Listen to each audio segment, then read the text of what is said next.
Welcome back, bouncers. You've probably seen this, the bellicon T-bar. And you've probably wondered, do I need that? Today I'm breaking down what it's for, who it's best for, and how I'll be using it in future workouts. So the T-bar attaches right to your bellicon frame. It's designed to give you extra stability, balance, and confidence while you bounce. If you are a beginner, coming back from an injury, or just want that extra support, this can make a huge difference.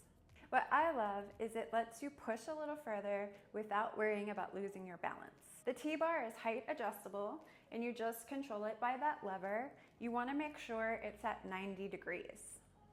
It's super sturdy and easy to remove. Just make sure it's tightened before you start bouncing. If you prefer full freedom across the mat, you can easily remove it. So do you need a T-bar? Not everyone does. But if you want to build confidence, improve balance, or expand your workout variety, it's an incredible accessory to have.